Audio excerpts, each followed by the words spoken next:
इस वीडियो को लाइक कीजिए, अपने दोस्तों के साथ शेयर कीजिए और अगर अभी तक आपने हमारे चैनल को सब्सक्राइब नहीं किया तो इसे सब्सक्राइब कर लीजिए और साथ ही मौजूद बेल आइकन को दबा लीजिए ताकि आपको तमाम नई स्टोरीज मिलती रहे। अगर यह एहतियात बरती जाए तो फिर कहीं कोई शिकायत पैदा नहीं हो सकती। अव्वल खान जीप को वापस उसी समत में ले जा रहा था जिधर से आया था। मेरे लिए एसटीएफ वालों का सफरी तफ्तीश का वो तजर्बा बिल्कुल नया था। वीरान सड़क के तकरीबन वस्त में अव्वल खान ने अपनी जीप रोक ली। इसके साथ मैं भी जीप से उतर गया। अपने आला अफसर के एहतराम में हामिद के मातहत एक एक करके ट्रक से नीचे कूद रहे थे। ट्रक का पिछला हिस्सा खाली होने के बाद हम दोनों उचक कर ट्रक पर सवार हो गए। अंदर हल्की सब्ज रोशनी का एक बल्ब रोशन था जो घूर अंधेरे में बहुत गनीमत नजर आ रहा था। मुराद के दोनों हाथ बंधे हुए थे। वो बदस्तूर ट्रक के आईनी फर्श पर पड़ा हुआ था। चीरा लगने के बाद वो इस काबिल ही नहीं रहा था कि अपने निचले धड़ पर जरा भी जोर डाल सके। हम दोनों ट्रक में नस्ब बेंचों पर आमने सामने बैठ गए। किसी के कुछ बोलने से पहले मुराद ने कराहते हुए बोलना शुरू कर दिया। मुझे जो मालूम था वो मैं बता चुका हूं। अब मेरे ऊपर जुल्म मत करो, तुमने मुझे तबाह करके रख दिया है। अव्वल खान ने हामिद की तरफ देखा और वो बोल पड़ा, इसने अपने एक दोस्त का नंबर दिया है, बाकी नंबर जुबानी याद नहीं है। डायरी में दर्ज है जो गोपाल के घर पर रह गई है। तुम अपने दोस्त से बात करो और उससे कहो कि वह तुम्हारे ठिकाने से कैदी के बारे में पता करे। हमारे लिए जानना जरूरी है कि इस वक्त तुम्हारा कैदी कहाँ और किस हाल में है। मुझे गोपाल के घर ले चलो, मैं मौलादाद से बात कर लूंगा। उसकी आवाज से तनवीमी कैफियत झलक रही थी। वहां जाने की जरूरत नहीं, हमारे पास मोबाइल फोन मौजूद है। मैंने जेब से अपना फोन निकाल लिया। हम तीनों में से किसी को सिंधी जुबान पर मुकम्मल अबूर नहीं था। वह मौलादाद से गुफ्तगू के दौरान में कोई मानी खेज पैगाम भी दे सकता था। इसके अजाले के लिए अव्वल खान ने बख्शिल को ट्रक में बुला लिया। वो पैदाइशी सिंधी था और फोर्स के बेहतरीन कारकुनों में शुमार होता था। अव्वल खान का मुद्दा जानते ही उसने मुराद को सिंधी में डांटना शुरू कर दिया। वो इसे धमका रहा था कि इसने फोन पर कोई बदमाशी करने की कोशिश की तो इसे उल्टा चीरा लगाकर मौत के मुंह में पहुंचा दिया जाएगा। मेरे लिए उल्टे चीरे की इस्तलाह बिल्कुल नई थी, मगर इस वक्त मैंने कोई सवाल नहीं किया। फोन ऑन करके हामिद का बताया हुआ नंबर मिलाने लगा। बख्शिल ने मुराद के हाथ खोल दिए। रात गहरी हो चुकी थी, टेलीफोन लाइनें मसरूफ नहीं थी, इसलिए पहली कोशिश में नंबर मिल गया। नींद में डूबी हुई आवाज सुनकर मैंने उसे बताया कि मुराद इससे बात करेगा। फिर फोन मुराद को दे दिया। इन दोनों के दरमियान कदरे तवील बात हुई। मुराद ने अपने डेरे से हसन नामी किसी शख्स को बुलवाने की फरमाइश की थी। फिर मौलादाद को यह समझाता रहा कि रात जरूर ज्यादा हो गई थी, मगर वो अहम मामला था। हसन से उसकी बात होनी जरूरी थी। गुफ्तगू खत्म करके उसने बताया कि मौलादाद इसके आदमी को 15 मिनट बाद अपने घर ले आएगा। इस वक्त वो दोबारा इसी नंबर पर हसन से बात करके कुछ बता सकेगा। अकरम इलाही और मकबूल चौधरी के बाद अब जान अस्मित तुमसे क्या काम ले रहा है? मैंने सिगरेट सुलगाकर उससे पूछा। इस वक्त तक मुराद से उसकी सरगर्मियों के बारे में कोई पूछताछ नहीं की गई थी। सारा जोर सुल्तान शाह वाले मामले पर था। मेरे सवाल पर उसके दहाने से एक गहरा सांस खारिज हुआ और उसने सहमी हुई आवाज में कहा, मैं अब समझा कि तुम सब फौजी हो मगर सादा कपड़ों में आए हो। मैं सच कह रहा हूं कि सारा माल किसी और को जा रहा है। मैं बीच का आदमी हूं, हम इसे भी देख लेंगे। तुम ये बताओ कि इस माल के बदले क्या काम हो रहा है? वो न्याचौर के करीब जंगल में लड़कों को हथियारों के इस्तेमाल की ट्रेनिंग देता है। इसकी गाड़ियां थरियों में अनाज बांटती हैं, इनको खास खास फिल्में दिखाती हैं। मैं कुछ भी नहीं करता, बीच का आदमी हूं। इसके सारे कसबल निकल चुके थे और वह बुरी तरह खौफजदा था। शायद उसे अपना अंजाम करीब नजर आने लगा था। वह कौन है? हमें उसके बारे में बताओ ताकि तुम्हारी जान बच सके। अभी तक तुम ही हमारे सामने हो और सारा पैसा तुम्हारी एनजीओ को दिया जा रहा है। मैंने उसे दिलासा दिया। वो खोखरा पार का कृष्ण कुमार है जो आज़ादी से सरहद के दोनों तरफ आता जाता रहता है। वो बड़े शहरों का रुख करने से डरता है लेकिन सहरा का बादशाह है। वो मेरी एनजीओ का नाम इस्तेमाल करने के लिए अच्छा कमीशन देता है। वो खुद अपनी एनजीओ क्यों नहीं बना लेता? ऐसे तुम्हारी क्या जरूरत है? रजिस्ट्रेशन कराची में मिलता है, बहुत धक्के खाने पड़ते हैं, रिकॉर्ड रखना पड़ता है, पैसा खर्च होता है तब काम बनता है और वह शहरों से डरता है। हो सकता है कि नफरत करता हो। तुम्हें मालूम है कि लोगों को हथियारों के इस्तेमाल की तरबियत देना कितना बड़ा जुर्म है। मैं पढ़ा लिखा हूं, जानता हूं कि यह बगावत है, मगर मैं बागी नहीं हूं, बीच का आदमी हूं। उसने आखिर में फिर गिरा लगा दी। तुमने फोर्ड फाउंडेशन का नाम सुना है? मैंने धीरे से सवाल किया। मैं 4 बरस से इन्हें खत लिख लिख कर थक गया हूं। उसकी आवाज में हसरत उमड़ आई। सारा रिकॉर्ड भेजता हूं, सालाना रिपोर्ट भेजता हूं, मगर वो जवाब ही नहीं देते। वो मेरी सहरा का हाथ थाम लेते तो आज मैं यूं जलील न होता। वो जिसकी मदद करते हैं उसके वारे न्यारे हो जाते हैं। उसे दूसरों के पास जाने की जरूरत नहीं रहती। इस वक्त तक उसने शायद वही एक बात सच कही थी और उसका सिरा मिल रहा था। इसकी खतो किताबत फोर्ड फाउंडेशन के रिकॉर्ड पर थी। वो अंदाजा लगा चुके थे कि मुराद इनके जरिए भारी माली फायदा उठाने के चक्कर में है। इन्होंने आखिरकार इसकी मदद करने का फैसला कर लिया, मगर उसके इवज वो मुराद से जो काम लेना चाहते थे इसमें नेक नामी नहीं थी। इन्होंने बराह रास्त खुद सामने आने की बजाय फ्रीडम इंटरनेशनल के अकर मिलाई को इसकी इमदाद पर मामूर कर दिया। साथ ही इन 4 अफराद के नामों की निशानदही कर दी जो फोर्ड फाउंडेशन के मतलूब मकासद को आगे बढ़ाने में मुराद का हाथ बता सके। मुराद दौलत कमाने की हवस में मरा जा रहा था। वो बहुत आसानी से अकरम इलाही के चुंगल में फंस गया। वो सारा उसका अपना खेल था। हो सकता है कि इसमें कृष्ण कुमार का भी कोई अहम किरदार रहा हो, मगर वो असल आदमी नहीं था। असल आदमी मजलूमियत का लिबादा ओढ़कर अपना अजाब कृष्ण कुमार के सर लाद रहा था। बीच के आदमी का सह लफ्जी फिक्रा वो टेप के बंद के तौर पर इस्तेमाल कर रहा था। इसकी सुनाई हुई कहानी पर वो यकीन करता जिसने अकरम इलाही की फाइल में मौजूद फोर्ड फाउंडेशन के पैगामात न देखे होते। मैंने इस वक्त तक दानिस्ता चमन अली का नाम नहीं लिया था। मेरी जुबान से वो नाम सुनते मुराद की हर आस टूट जाती। वो समझ लेता कि उसका खेल खत्म हो चुका है। उसकी मायूसी के नतीजे में सुल्तान शाह की रिहाई का मामला खतरे में पड़ सकता था। एक अजीब इत्तेफाक था कि हैदराबाद में साजिश के 2 मोहरे हमारे सामने आए और दोनों ही कमोबेश यकसां अंजाम से 2-4 हुए थे। गोपाल चंद की टांगें मेरी फायरिंग के नतीजे में टूट गई थीं। उसकी पिंडलियों की टूटी हुई हड्डियों का दोबारा सही हालत में जुड़ जाना मेरे नज़दीक नामुमकिनात में से था। और मुराद पर हामिद ने चीरा आजमाया था। इसका निचला धड़ ऐसी शिकस्त और रेख्त का शिकार हुआ था कि इसकी मुकम्मल सेहतयाबी की उम्मीद कम ही थी। मैंने मुराद से कहा, यह नसीब की बातें होती हैं। बाज़ लोग सारी जिंदगी किसी शराब का पीछा करते करते खाक में मिल जाते हैं। कुछ ऐसे होते हैं जिन्हें राह चलते अपने ख्वाबों की ताबीर मिल जाती है।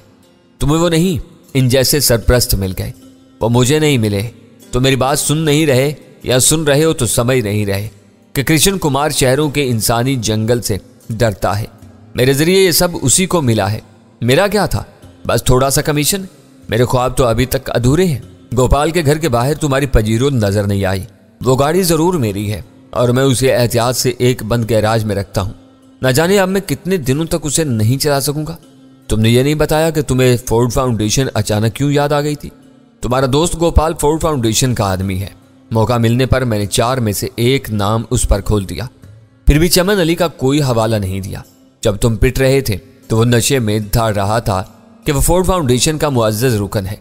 वो कह रहा था तो फिर ठीक ही होगा। मेरी उससे दोस्ती जरूर है, मगर इस बारे में उससे कभी मेरी बात नहीं हुई। उसकी जुबान से वो सफ़ेद झूठ सुनकर हैरान रह गया। वो ज़हनी और जिस्मानी तौर पर बिखर जाने के बावजूद आखिरी बड़ी बाजी जीतने के लिए सरधड़ की बाजी लगाए हुए था और बड़े तसलसल के साथ अपने दामन बचाए रखने की कोशिश कर रहा था। मैंने उसे कोई जवाब नहीं दिया।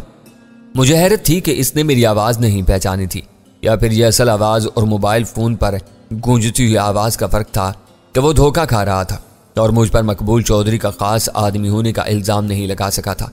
सर, मौलादाद से बात हुए 16 मिनट हो चुके हैं। अहमद ने अदब से याद दिलाया।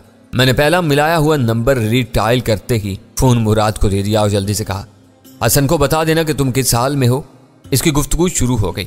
हम तीनों इसका कहा हुआ एक एक लफ्ज़ सुन ही रहे थे। बख्शिल भी पूरी तवज्जो और फर्ज शनासी के साथ इसके सर पर सवार था।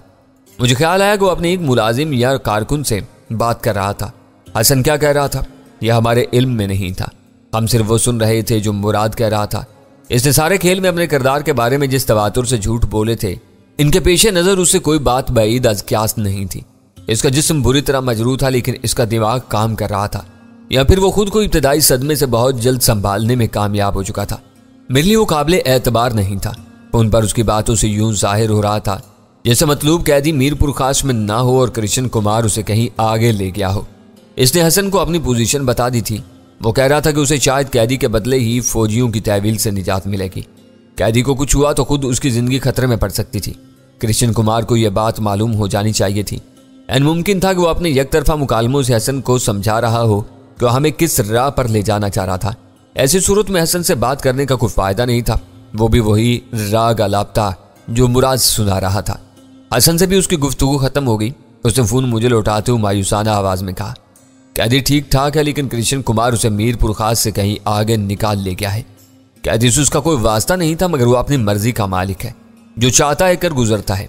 मैंने अपनी पूरी कोशिश की है कि उसे कोई नुकसान ना पहुंचे। तुमने एक बेगुनाह शहरी को पकड़ा है, हमारी कोशिश थी कि उसे छुड़ा ले। अगर वो तुम्हारे बस से बाहर है तो फिर मजबूरी है, हम कृष्ण कुमार को ढूंढेंगे। तुम्हारी गुलू खुलासी नहीं होगी। मैंने तुम्हारे सामने कहा है कि कैदी के बदले तुम मुझे छोड़ दोगे। मैंने उसकी बात दरमियान से काट दी। ये तुम्हारी गलत फहमी है। कैदी हमारे लिए इतना अहम था और ना है। तुम्हारे आदमी का सारा जोर इसी पर था। इसका पता मालूम करने के लिए मेरा हशर खराब कर दिया गया। एक आदमी को बचाने के लिए हम जो कुछ कर सकते थे वो कर लिया। हमने तुम्हारे लिए आधे घंटे का वक्त रखा था।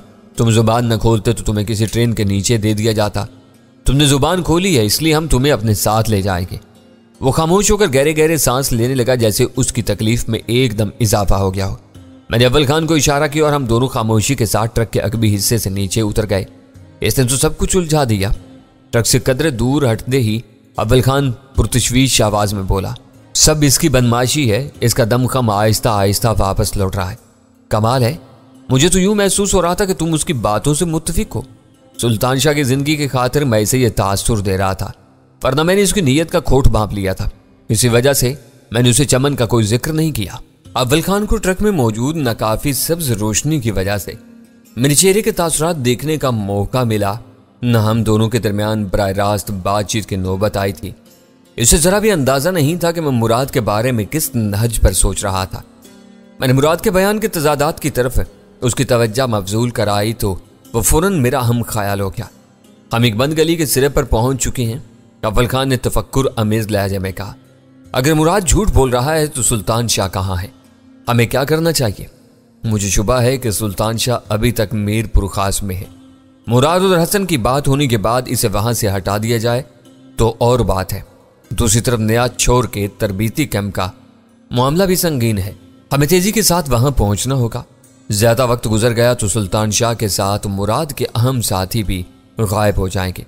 अगर तुम इस फैसले पर पहुंच चुके हो तो हम इसी वक्त मीरपुर खास के लिए रवाना हो सकते हैं। इस तरह बात नहीं बन सकेगी। वो पहले ही हमसे बहुत ज्यादा आगे हैं। हम मीरपुर खास पहुंचेंगे तो वो किसी सरहदी गांव में होंगे। खतरे को अपने सर पर मंडलाता हुआ देखकर वो सरहद पार निकल गए तो किस्सा तूल पकड़ जाएगा। अव्वल खान चकरा कर रह गया। फिर तुम्हारी तजवीज क्या है? मेरा तो जहन काम नहीं कर रहा। अगर हमें एक हेलीकॉप्टर मिल सके तो हम बहुत तेजी से इनके सरों पर पहुंच सकेंगे। वो जहां भी हुए हम उन्हें जालेंगे। इनको सरहद पार करने का मौका नहीं मिलेगा। हेलीकॉप्टर मिलना मुश्किल है, वो सोचते हुए बोला। किसी तरह आर्मी वालों से कोई हेलीकॉप्टर मिल भी गया तो हमें उसको सरहद से 12-15 मील दूर रखना होगा। कोई फौजी हवाबाज इस ज़ाब्ते की खिलाफ वर्जी नहीं करेगा। सरहद से इतनी दूर रहकर सरहदों की निगरानी कैसे मुमकिन है? मैंने पूछा। फिजाई हदूद की यह पाबंदी दोनों फरीकों के लिए है। इन हदों से आगे सारी जिम्मेदारी जमीनी दस्तों की होती है। हेलीकॉप्टर में हमें हर हाल में सरहद से दूर रहना होगा। मैं सोच में पड़ गया। मुझे खामोश पाकर अव्वल खान फिर बोला। इसकी जुबान से कृष्ण कुमार और उसके तरबीती कैंप का जिक्र सुनते ही मुझे अंदाजा हो गया था कि यह चक्कर सरहद पार तक फैला हुआ है। इसके इंकिशाफ पर मुझे हैरत नहीं हुई।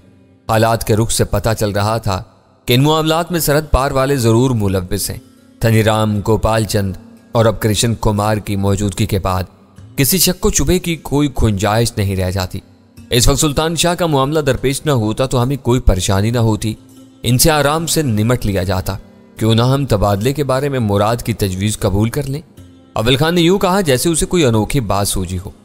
मैं तलखी से हंस पड़ा। बाज़ तुम बहुत सी अहम बातें नज़रअंदाज कर देती हो। क्या तुम्हें अंदाजा नहीं हो सका कि उसकी ये पेशकश एक चाल से ज्यादा नहीं है? तुम्हें मालूम है कि मैं सीधे और साफ ज़हन का आदमी हूँ। जाल पेच की बातें करता हूँ, न ऐसी बातें आसानी से मेरी समझ में आती हैं।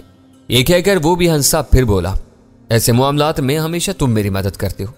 एक तरफ वो ये कह रहा है कि कृष्ण कुमार ने सुल्तान शाह को मीरपुर खास से आगे बढ़ा दिया है और दूसरी तरफ वो अपने और सुल्तान शाह के तबादले की बात कर रहा है।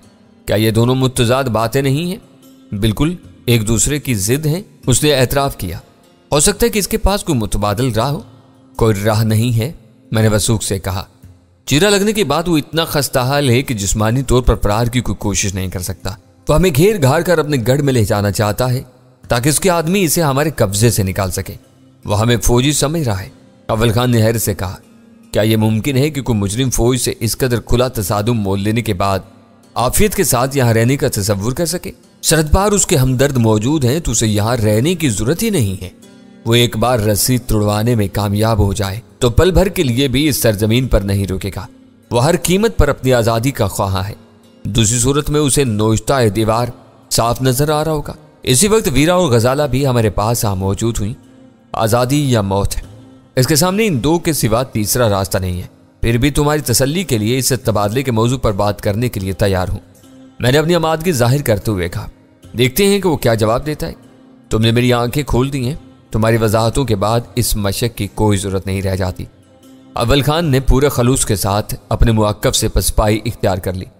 इसे बात करने में क्या हर्ज है? गजाला ने गुफ्तगू में हिस्सा लेते हुए कहा, इस वक्त वो हमारा कैदी है, हमारी मर्जी के खिलाफ कुछ नहीं कर सकता। सुल्तान शाह के लिए हमें हर इम्कान पर काम करना चाहिए। पहले मेरा भी यही ख्याल था, अव्वल खान ने उसे बताया। तुम ये बात इसलिए कह रही हो कि अभी अभी इधर आई हो। तुमने डैनी का तजिया नहीं सुना। इसकी निगाहें बहुत दूर तक काम करती हैं।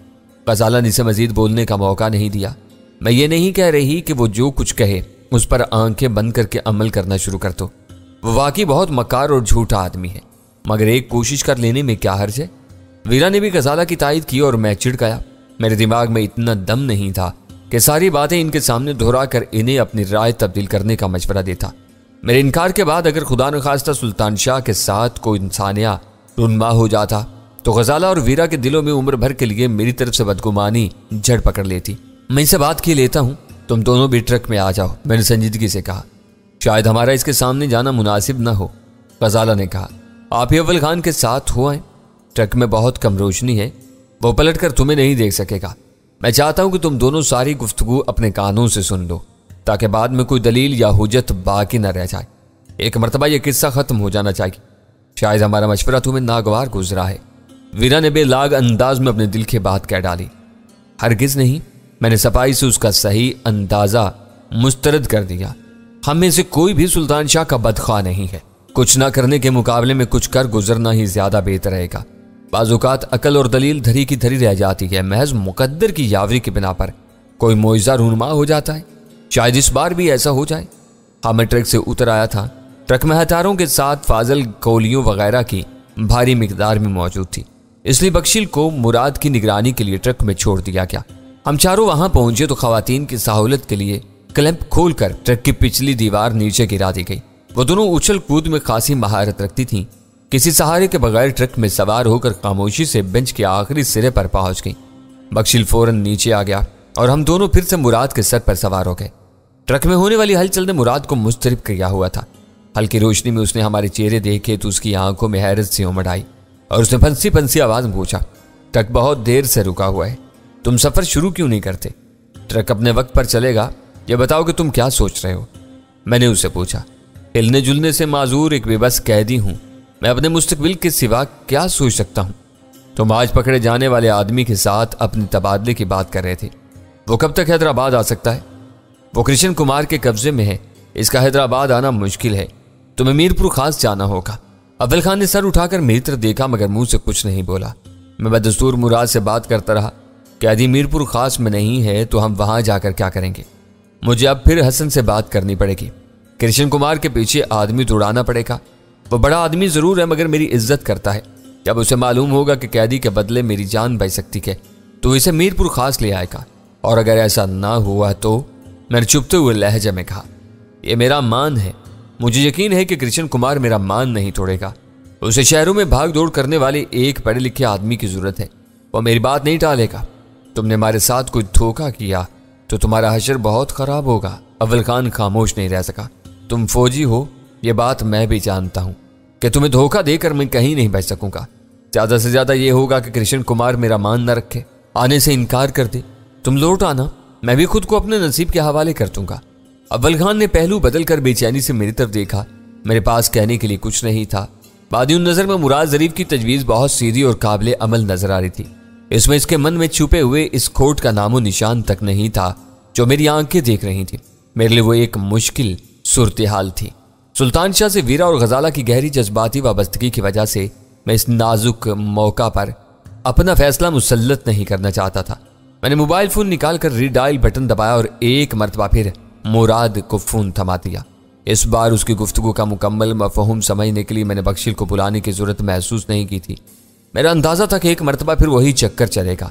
मुराद मौलादात को पैगाम देगा, वह हसन को बुलाने जाएगा, तब कहीं मुराद और हसन की बात हो सकेगी।